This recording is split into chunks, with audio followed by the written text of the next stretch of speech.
Assalamualaikum warahmatullahi wabarakatuh.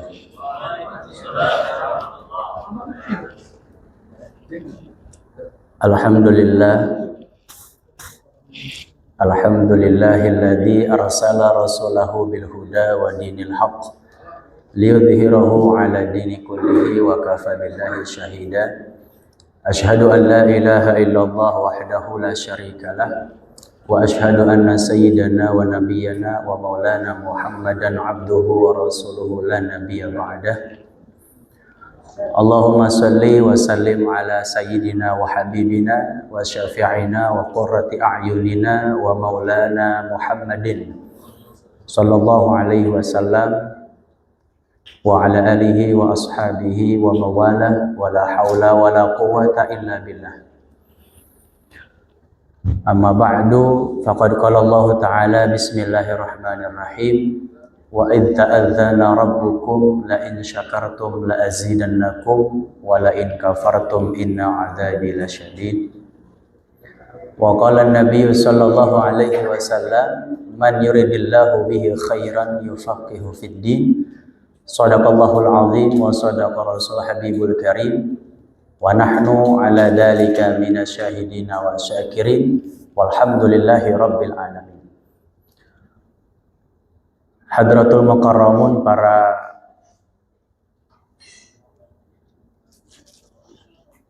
staf NHM Group, wabil khusus ketua atau pemilik NHM Group Bapak Haji Robert, mudah-mudahan Allah senantiasa tambah-tambahkan kesehatan dan kemuliaannya oleh Allah Subhanahu wa Ta'ala. Juga yang sama-sama kita hormati Ketua DKM Masjid Baitur Ridwan Bapak Ustadz Haris Salman beserta para staf dan jajarannya, serta para jamaah Bapak dan Ibu sholat zuhur berjamaah yang dirahmati oleh Allah Subhanahu wa Ta'ala. Mari sama kita puji serta syukur kita haturkan kepada Allah Subhanahu wa Ta'ala. Alhamdulillah, siang hari ini kita masih diberikan kekuatan serta kesehatan oleh Allah untuk sama-sama melanjutkan rangkaian aktivitas kewajiban kita, diantaranya salat zuhur berjamaah dan dilanjutkan dengan kajian ba'da zuhur. Harapannya mudah-mudahan amaliyah yang baik dan dilanjutkan dengan amaliyah yang baik selanjutnya, senantiasa sholat zuhur kita diterima oleh Allah Subhanahu wa Ta'ala. Sholawat beserta salam mudah-mudahan Allah senantiasa sampaikan rahmatnya, Allah curahkan kasih sayangnya kepada Nabi yang mulia, Nabi Yuna Muhammad sallallahu alaihi wasallam. Semoga rahmatnya Allah, kasih sayangnya Allah juga tercurah kepada para keluarganya, para sahabatnya, tabi'in, tabi'atnya, terkhusus kita selaku umatnya. Mudah-mudahan nanti di yaumil qiyamah kita sama-sama mendapatkan syafaat dan pertolongannya. Amin ya rabbal alamin. Bapak Ibu yang dirahmati oleh Allah Subhanahu wa Ta'ala, dalam kesempatan yang mulia ini kita diajak untuk bertafakkur, bertadabbur, dengan sama-sama melanjutkan kebaikan di antara kebaikan-kebaikan yang lain, yaitu bertadabbur satu di antara ayat-ayat Allah Subhanahu wa Ta'ala. Tadi disampaikan sudah oleh imam kita, dalam kesempatan yang mulia ini kita akan sama-sama mentadabburi, meresapi satu ayat dalam surah Al-Quran, surat Al-Hujurat ayat 13.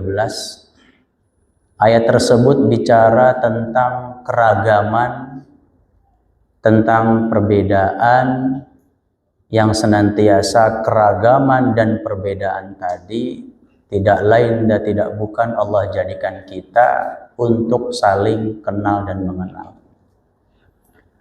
Surat Al-Hujurat ayat 13, Bismillahirrahmanirrahim. Ya ayyuhan nas, ya ayyuhan nasu taqu rabbakum, ya ayyuhan nas, inna khalaqnakum min dzakarin wa untha wa ja'alnakum syu'uban wa qabaila lita'arafu inna akramakum indallahi atqakum innallaha alimun khabir. Di ayat ke-13 ini mungkin ayatnya pernah kita baca atau kita pernah mendengar ketika opening Piala Dunia 2022 di Qatar kemarin itu. Bahwa Allah senantiasa menyapa ya ayuhan nas dengan harfun nida atau dengan teguran ataupun sapaan, ya ayuhan nas, duhai segenap manusia. Bukan lagi ya ayyuhalladzina amanu. Berarti kalau ya ayuhan nas cakupannya banyak. Tidak hanya orang alim tetapi juga orang awam. Tidak hanya intelektual tapi juga orang-orang yang biasa. Maka ketika cakupan ya ayuhan nas di dalamnya tidak melihat latar belakang agama, maka siapapun yang memiliki status manusia Allah senantiasa sapa di dalam surat tersebut. Duhai segenap manusia, inna khalaqnakum min dzakari wa unsa. Kalimat inna itu domirnya domir nahnu kalau dalam gramatikal bahasa Arab. Padahal kalau diterjemahkan sungguh aku telah menciptakan kalian. Tetapi maknanya di sana kami telah menciptakan kalian. Itu artinya ta'dzimun li nafsih. Allah sedang mengagungkan zatnya. Bahwa yang agung hanya Allah subhanahu wa ta'ala. Selainnya kecil. Maka inna khalaqnakum, sungguh kami telah menciptakan kalian min dzakarin wa untha, dari jenis laki maupun perempuan. Sekalipun memang penciptaan Allah itu tidak hanya laki dan perempuan, tapi di dalam juga ada khunsa muskil kalau dalam ilmu fikih. Khunsa muskil itu artinya yang memiliki dua alat kelamin dalam satu orang. Nah, itu pernah dikaji ataupun pernah ditulis oleh sebagian ulama dalam hukum fikih seperti apa? Apakah khunsa muskil ataupun dalam kalimatnya waria bolehkah menjadi imam atau tidak? Karena dia memiliki dua alat kelamin sekaligus. Kalau yang di pinggir-pinggir jalan itu bukan muskil lagi, sangat-sangat muskil, bermasalah gitu ya. Karena jadi-jadian.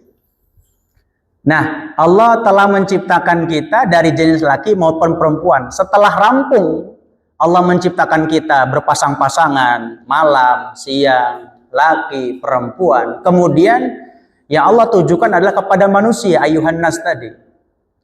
Inna khalaqnakum min dzakari wa unsa. Kemudian, wa ja'alnakum. Setelah Allah menciptakan kita dari jenis laki maupun perempuan, Allah menjadikan kita syu'uban, berbangsa-bangsa, wa qabaila, dan bersuku-suku. Syu'uban itu berarti plural kalimat dari kalimat sya'bun. Sya'bun, sya'bani, syu'ubun. Qabail pun seperti itu, plural kalimat dari kalimat qabilatun, qabilatani, qabail. Jadi di Arab masih ada kafilah atau kabilah. Nah, Allah menjadikan kita berbangsa-bangsa serta bersuku-suku. Dari Sabang sampai Merauke, kalau memang intensitasnya cuman konteks Indonesia. Nah, Allah menjadikan kita berbangsa-bangsa, bersuku-suku. Kalimat selanjutnya adalah lita'arofu, untuk kita saling kenal mengenal. Jadi Allah menganjurkan kita berbeda bahasa, beda budaya, beda latar belakang suku, ras, warna kulit, atau mungkin bahkan berbeda keyakinan sekalipun, lita'arofu, untuk saling kenal mengenal. Jadi kalimat lita'arofu maknanya supaya tidak ada rasisme di dalamnya. Bahwa memang Allah itu unik menjadikan manusia itu dari ufuk timur sampai ufuk barat itu beda warna kulit, beda bahasa, beda budaya. Lain cerita kalau Allah menciptakan warna kulitnya sama, putih semua. Kemudian tinggi semampai semua sama. Hidungnya mancung semua sama. Gak unik. Maka Allah menjadikan kita berbeda-beda ya, lita'arafu, untuk saling kenal mengenal. Inna akramakum indallahi atqakum, sungguh orang yang paling mulia di sisi Allah adalah bukan orang yang tadi paling bagus, bukan paling baik tampilannya, face-nya, atau paling tinggi jabatannya, tetapi yang Allah perhatikan adalah orang yang paling mulia di sisinya adalah atqakum, orang yang paling bertakwa, paling berpasrah diri kepada Allah Subhanahu wa taala. Maka siang kali hari ini kita akan sama-sama garis bawahi kalimat lita'arafu, artinya untuk kita saling kenal mengenal. Kalimat lita'arafu itu bisa kita tarik kepada dua nilai. Yang pertama nilainya adalah esensi nilai adalah hablum minallah, dan yang kedua adalah hablum minan nas. Kalau dalam gramatikal bahasa Arab, di mana satu huruf itu diganti, maka akan merubah kepada makna yang diinginkan. Contoh kalimat lita'arafu yang kita garis bawahi untuk saling kenal mengenal. Maka kalau huruf fa-nya dirubah atau bahkan diganti dengan huruf kaf, maka bunyinya lita'araku. Bukan lagi untuk saling kenal mengenal, tapi justru sebaliknya, untuk saling menjatuhkan, untuk saling merendahkan, bahkan saling mencaci maki di antara kedua belah pihak. Maka lita'arafu itu kalimatnya, asal kalimatnya hurufnya 3. Ain, ra, dan fa. Ain, ra, dan fa ini nilai yang pertama adalah hablum minallah, yaitu supaya kita kenal. Kemudian kita mempererat kedekatan kita kepada Allah Subhanahu wa taala. Maka kalimat 3 huruf tadi, kalau di dalam hadisnya Nabi mengendika man arafa nafsahu faqad arafa rabbahu. Siapa yang mengenal kepada dirinya, asal muasal kita diciptakan, untuk apa kita hidup, bahkan kemana kita pulang. Kalau kita mengenal dasar-dasar itu, faqad arafa rabbahu, maka sejatinya kita senantiasa sudah kenal kepada Allah Subhanahu wa taala. Tetapi kalimat arafa tadi kalau kita jabarkan menjadi kalimat al-ma'rifatu wal irfanu. Ini nilai yang pertama. Al-ma'rifatu itu hurufnya 5, mim, ain, ra, fa, dan ta, tak marbutoh. Kalau huruf awal dan akhirnya dihilangkan, mim dan tak marbutohnya, maka sisa 3, ain, ra, dan fa.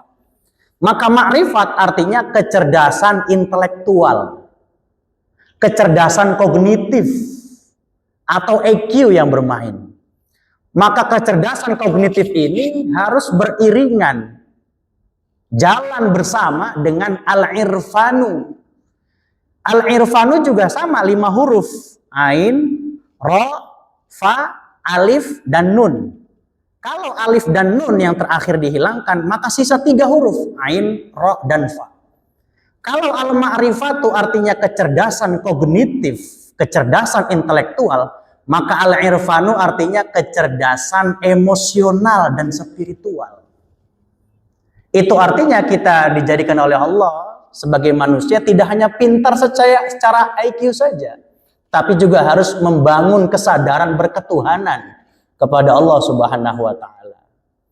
Makanya ayat-ayat yang seperti taklim yang sering kita baca, yarfa'illahu alladhina amanu minkum walladhina utul ilma darajat. Allah akan mengangkat derajat-derajat orang yang beriman juga orang-orang yang berilmu. Kalau iman saja tidak berilmu, kalau ibadah saja tidak disupport dengan ilmu, maka khawatir ibadah kita ini ngambang, tidak diterima oleh Allah Subhanahu wa taala. Maka kata Tuan Syekh Abdul Qadir Jilani, beliau berpesan, man amila amalan bi ghairi ilmin a'maluhu mardudatun la tuqbal.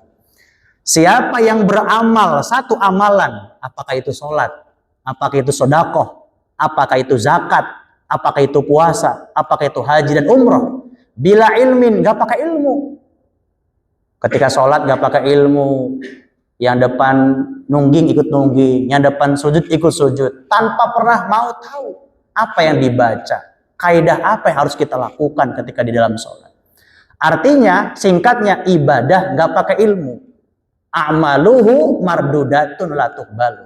Khawatir amalan-amalan kita, mulai sholat, zakat, puasa, haji, umroh, khawatir tidak sampai, tidak diterima, bahkan tertolak di hadapan Allah Subhanahu wa Ta'ala. Maka sedikit banyaknya sekarang ilmu bisa kita akses dengan mudah lewat Syekh Google tadi.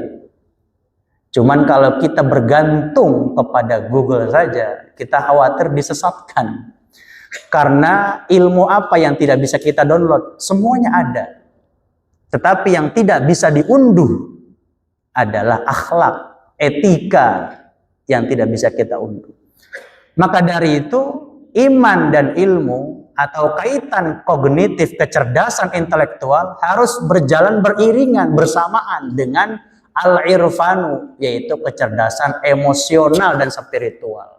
Ibadah kita harus disupport dengan ilmu. Ilmu kita, gelar akademik kita harus juga dipersembahkan untuk kedekatan kita kepada Allah. Karena khawatir, kata Nabi, manizdada ilman lam yazdad minallahi hudan lam yazdad minallahi illa bu'dan. Siapa di antara kita yang semakin hari semakin bertambah keilmuannya? Juga siapa di antara kita yang setiap tahun semakin bertambah gelar akademiknya? SPD, MPD, atau ada SPG juga. Bahkan sekarang ada SCK, nambah lagi MCK, bisa jadi. Artinya gelar ini berjejer, profesor, doktor, SAG, MAG, MPhil, segala macam, MHum. Walam yazdad minallahi hudan. Tetapi gelar yang banyak tadi, ilmu yang mumpuni tadi, tidak semakin bertambah kesadaran berketuhanannya. Dengan kata lain, menambah keimanannya di sisi Allah Subhanahu wa Ta'ala. Apa kata Rasul? Lam yazdad minallahi illa bu'dan. Orang yang ilmunya banyak, gelar akademik berderet, tetapi tidak semakin menambah emosional, spiritualnya kepada Allah. Maka orang yang demikian tadi tidak semakin dekat, justru bu'dan, semakin jauh dari Allah Subhanahu wa Ta'ala. Maka nilai yang pertama ini, al-ma'rifatu wal irfanu, supaya kita mengenal kepada Tuhan kita. Hablum minallah, memperbaiki tatanan ibadah kita yang kita support dengan ilmu yang kita punya, walaupun sedikit. Jadi kalau ilmu sedikit kita gunakan untuk ibadah, mudah-mudahan ibadah kita diterima oleh Allah Subhanahu wa Ta'ala. Karena perihal diterima atau tidak, itu hak prerogatifnya Allah. Tetapi sah atau tidaknya sholat, itu masih bisa kita ukur dengan kacamata fikih. Kita sujud, apakah sujudnya itu baik atau tidak, sudah memenuhi syarat atau tidak, atau jangan-jangan kita ini setiap sujud hanya sekedar formalitas belaka. Sujud asal sujud, tidak pernah mengetahui rukun dan syaratnya. Kalau kita refleksi sebentar saja untuk sujud. Sujud ini kan rukun di dalam sholat. Kalau rukun ini rusak, maka akan berdampak tidak sahnya sholat. Apa saja rukun, syarat dan ketentuan sholat dalam sujud? Di antaranya syarat dan ketentuan di dalam sujud itu, jidatnya harus terbuka, antakuna jabhatuhu maksufatan. Jadi kalau yang laki-laki pakai peci, karena dianjurkan pakai peci supaya rambutnya tidak terurai dan tidak menghalangi jidat. Kalau orang Arab memang tidak ada yang menggunakan peci. Kenapa? Karena memang rambutnya keriting, panas cuacanya, kondisinya. Jadi tidak mesti kita harus seperti orang Arab. Saya nggak usah pakai peci juga sama Islamnya. Ya memang sama. Cuman anjurannya ketika kita sujud harus terbuka. Jabhatuhu maksufatan. Maka kalau ada satu helai, dua helai rambut yang kita bawa ketika sujud atau menghalangi kening kita, maka bisa dipastikan sujud kita rusak. Kalau sujudnya rusak, otomatis berdampak kepada tidak sahnya sholat. Berarti kalau ibu-ibu harus diangkat ini ciputnya ya. Harus dirapihkan rambutnya itu. Laki-laki kenapa pakai peci? Ya ini produk budaya. Yang penting syariatnya adalah menutup aurat. Kalau memang rambut kita bisa kita kita kondisikan, mau pakai wig atau pakai ikatan rambut, pakai karet nasi uduk, nggak apa-apa. Yang penting keningnya terbuka. Kemudian syarat ketentuan sujud di dalam sholat apa itu? Wa adamul huwiyi li ghairihi. Tidak boleh niat selain daripada sujud. Saya sholat ada sakunya. Laki-laki. Nah, ketika saya ngantongin Android, pas ruku Androidnya jatuh atau recehannya jatuh, pulpennya jatuh. Saya i'tidal bangun, sami Allahu liman hamidah. Dalam hati ngomong, nanti kalau saya sujud, saya rapihkan tuh HP dan saya kantongin lagi. Benar, ketika sujud HP-nya dikantongin lagi. Maka kalau demikian sujudnya akan rusak. Kalau rusak sujudnya akan berdampak rusak pula sholatnya. Maka kalau sujud jangan ada niatan lain selain daripada sujud.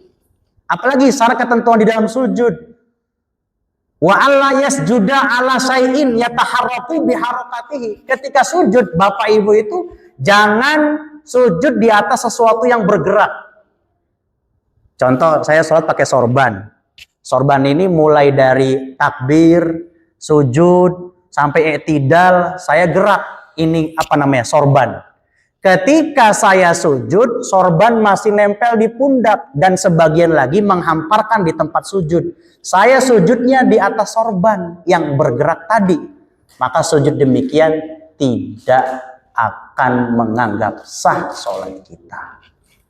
Itu yang laki-laki. Kalau ibu-ibu gimana? Biasa pakai mukena yang Yang potongan. Yang ketika sujud bahan parasitnya tadi, parasut apa parasut? Parasut. Jadi ketika turun sujud itu akhirnya yang potongan tadi menghamparkan tempat sujud dan sujudnya di atas mukena yang bergerak tadi. Maka kalau demikian sujudnya tidak sah dan sholatnya juga tidak sah. Nah, ini adalah bagian dari sedikitnya ilmu kita yang harus kita praktekkan di dalam ibadah kita agar al-ma'rifatu wal irfanu, kecerdasan kognitif kita, intelektual kita, keilmuan kita pakai dan kita gunakan untuk ibadah kepada Allah Subhanahu wa taala.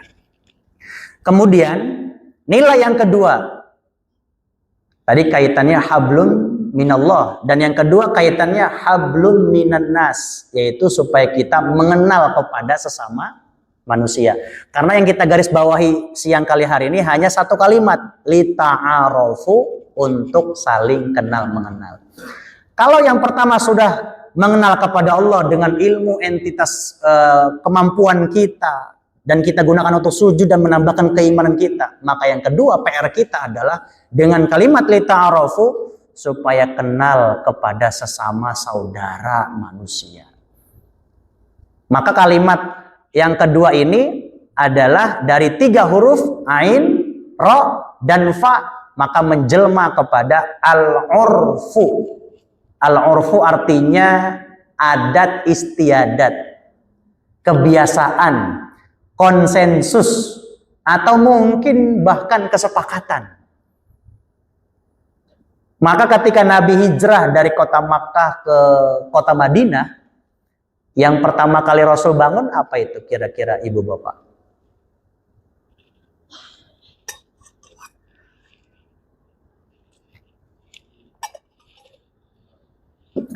Rasul hijrah dari Makkah ke Madinah. Yang pertama Rasul bangun apa itu? Masjid. Selain daripada masjid, Rasul membangun sumber daya manusianya. Rasul tidak memperkaya diri, sekalipun memang Rasul sudah dipersilahkan kepada Ayyub Al-Ansari supaya tinggal di rumahnya, bahkan membangun rumah di pelataran. Tetapi Rasul tidak egois. Rasul menyadari betul bahwa untuk membentuk suatu negara, maka Rasul senantiasa membangun peradaban berawal dari sumber daya manusianya, yaitu mempersaudarakan antara muhajirin dan ansor. Juga tidak sampai di situ. Nabi membentuk piagam Madinah atau yang kalau kita sebut dalam konteks Arabnya namanya Mitsaqul Madinah. Piagam Madinah di dalamnya memiliki banyak poin. Tetapi inti dari poin tersebut, Nabi memberikan kebebasan, berkeyakinan kepada para penduduk kota Madinah, tetapi syaratnya satu, tidak boleh berlaku zalim. Nabi pernah satu kasus dihadapkan satu riwayat kepada Fatimah putrinya. Kata Rasul, Fatimah, kalau kamu mencuri, Fatimah itu kan istrinya Sayyidina Ali. Kata Nabi, Fatimah, kalau kamu mencuri, jangankan orang lain. Saya sendiri, bapakmu, Muhammad ibni Abdullah, yang akan memotong tanganmu yang pertama kali. Itu artinya Rasul membangun strategi hukum, keadilan hukum tidak tebang pilih. Maka sumber daya manusia yang Rasul bangun adalah sekalipun beda keyakinan, beda latar belakang budaya, beda warna kulit, atau mungkin bahkan berbeda bahasa. Karena memang di kota Madinah tidak hanya orang Islam, ada juga orang Yahudi yang sudah lama tinggal. Bahkan suku Aus dan Khazraj, yang suku Aus terlama, suku Khazraj pun demikian. Tapi Rasul tidak melihat latar belakang itu. Yang Rasul bangun adalah kebersamaan. Wala takunanna minadh-dhalimin. Gak apa-apa kamu menjadi penduduk kota Madinah, yang penting titip, jangan dolim. Agamamu mau Nasrani silahkan, Yahudi boleh, gak ikut agama saya juga gak apa-apa, kata Nabi. Yang penting agamamu yang beda, keyakinanmu yang berbeda, kemudian budaya serta bahasamu yang berbeda dengan aku, maka jangan sekali-kali dengan perbedaan tadi timbul permusuhan dan perpecahan. Nah, ini kita bisa ambil pelajaran. Kita di Indonesia dijadikan oleh Allah berbangsa-bangsa, bersuku-suku, dari Sabang sampai Merauke, beda bahasa, beda budaya, beda keyakinan, beda adat. Yang beda tadi harus kita rawat. Jangan sampai kita peralat sebagai alat untuk permusuhan dan perpecahan. Kita punya falsafah dalam bernegara yang tidak dimiliki oleh bangsa lain. Ada Pancasila, ada Bhinneka Tunggal Ika. Yang ini adalah sebagai falsafah dasar kita bernegara, tidak hanya beragama. Kita bisa lihat negara-negara Arab, atau khususnya di tahun 2011 Arab Spring melanda Afrika Utara, mulai dari Tunisia melengsarkan pemimpinnya Zainal Ali Abidin, kemudian merambah ke Mesir, ada Hosni Mubarak, merambah lagi kepada Libya, Muammar Gaddafi di tahun 2011. Mereka punya ulama, mereka punya entitas agama, tetapi mereka tidak mengajarkan para bangsanya, bangsa Arabnya, untuk mencintai negaranya. Kalau di kita, ulama religius tapi juga nasionalis. Ulama kita sekalipun memang sarungan, pecian, kemana-mana kokoan saja, tetapi tetap hormat kepada bendera Indonesia, patuh kepada negara. Tidak ada riwayatnya para ulama, para kiai, para santri, atau orang-orang agamawan yang senantiasa memberontak kepada negara. Maka dari itu, kita yang dilahirkan dan diciptakan oleh Allah berbeda-beda, beda bahasa, beda budaya, atau bahkan beda keyakinan. Jangan sampai ini semua menjadi api dari permusuhan yang harusnya kita jaga, Bhinneka Tunggal Ika. Sekalipun kita beda, tapi tujuan kita sama, untuk merajut kepada satu dan kesatuan. Maka nilai yang kedua, hablum minan nas, supaya kita kenal kepada sesama tetangga, kerabat terdekat kita, depan belakang, kanan kiri. Sekalipun mereka mungkin beda budaya, kemudian beda keyakinan, mungkin kita hormati perbedaan tadi. Jangan kita memaksakan kehendak mereka supaya harus ikut dengan pendapat ataupun keyakinan kita. Satu riwayat, Nabi pernah didatangi oleh seorang anak yang bapaknya selalu misuh. Apa misuh itu? Mencaci maki kepada anaknya.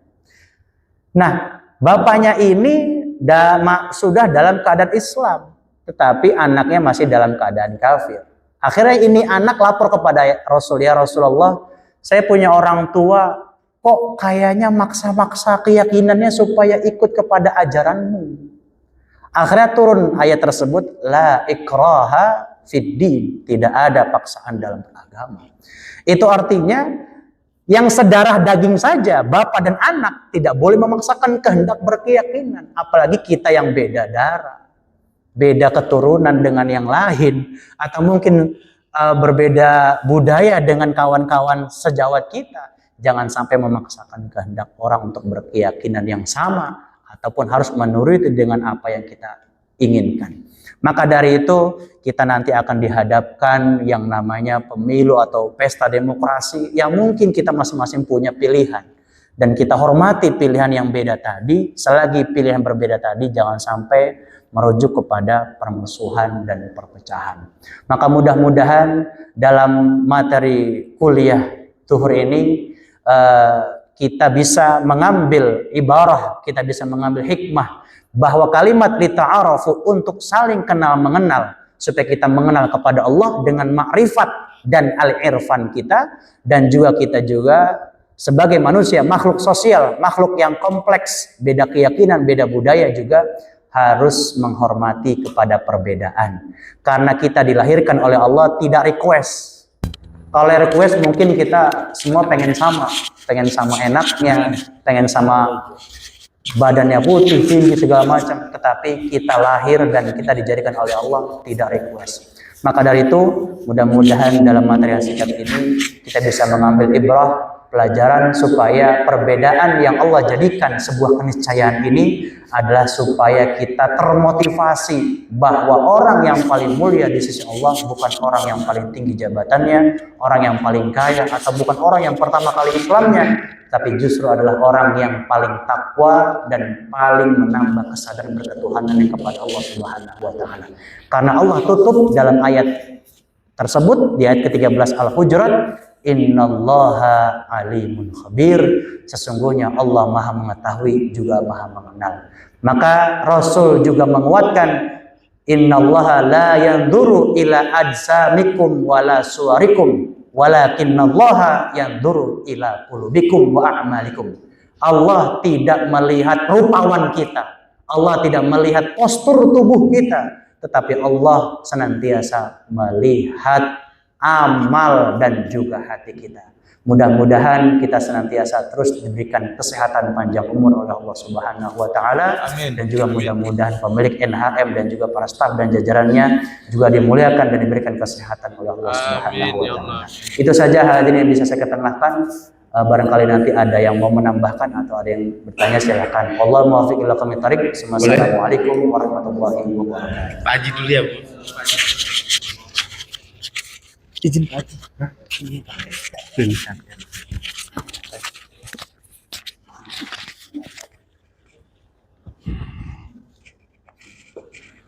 Boleh nanya nih, udah. Bismillahirrahmanirrahim. Assalamualaikum warahmatullahi wabarakatuh. Waalaikumsalam. Terima kasih Ustadz pencerahannya, tausiahnya. Ini kan kita ini kan dalam berbangsa dan bernegara ini pasti ada perbedaannya. Lagi Indonesia ini dengan berbagai macam suku, agama. Nah ini kan kita ini akan memasuki tahun pemilu nih 2024. Nah mungkin ada guideline atau kisi-kisi yang perlu kita pahami terkait dengan kita memilih seorang pemimpin itu dari kisi-kisi menurut ajaran agama kita. Mungkin sudah dicontohkan pada saat Nabi masih hidup atau zaman khalifah dulu. Nah, apa itu yang harus kita pedomani terkait dalam kita memilih pemimpin ini? Karena nih kita ini umat yang cukup besar di negara ini. Nah, apa saja itu yang dulu saya pernah ingat tuh, dia itu fatona, ya kan? Ya. Amanah, tablik. Nah, mungkin ada hal-hal lain yang perlu ditambahkan. Karena ini kalau kita salah nih, bisa kita ini ya, umat kita ini ya termasuk umat yang besar, terus nanti malah yang terpinggirkan gitu ya. Itu Ustaz. Terima kasih. Assalamualaikum warahmatullahi wabarakatuh.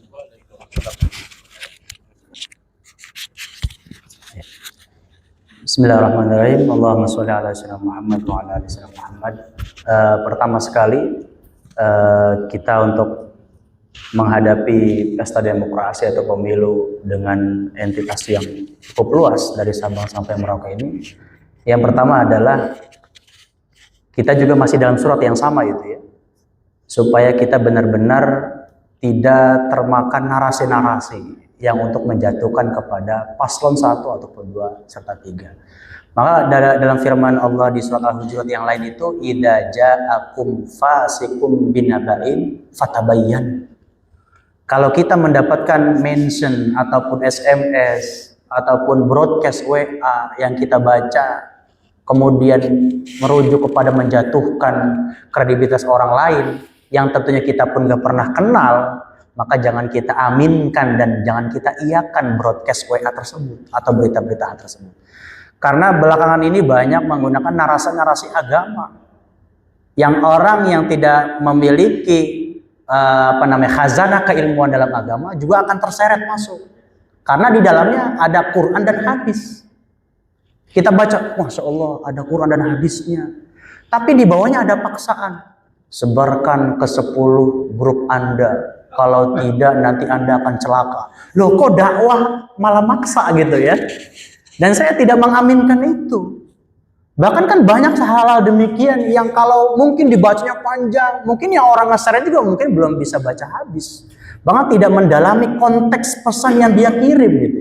Jadi masuk kirim lagi. Jadi kita nggak pernah tahu. Maka kalau kita mendapati pesan-pesan yang semakin kesini semakin menjatuhkan kredibilitas orang lain, fatabayyanu. Kita tabayun, klarifikasi. Bisa yang kita nilai itu ya salah. Gitu ya. Itu sikap kita yang pertama sebagai pemilih ataupun nanti calon pemilih di Februari nanti. Kemudian untuk pemimpin sendiri, tadi sudah disampaikan memang seperti sifat wajibnya Rasul, ada siddiq, amanah, tabligh, fatona, itu memang derajatnya derajat kenabian.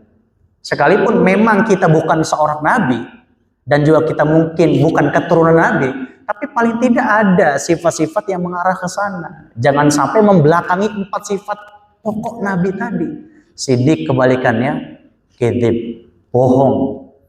Itu kan jangan sampai kita memilih pemimpin yang bohong, dalam artian seperti itu maksudnya. Jadi nilai-nilai pokok itu jangan sampai kebalikannya, antonimnya, gitu ya. Kemudian kalau kadzib ini kan termasuk orang-orang munafik. Salasun, itu ada 3 ciri orang-orang yang dikategorikan munafik. Idza hadasa kadzaba, wa idza akhlafa, wa idza wa'ada akhlafa, wa idza tumina khana. Dia bicara, dia berdusta, dia berjanji, dia mengingkari, dia diberi kepercayaan, dia malah mengkhianati. Kemudian kebalikan dari tabligh, tabligh itu menyampaikan materi-materi, gitu ya. Tetapi kebalikannya jangan juga sampai ditutupkan kitman, menyembunyikan.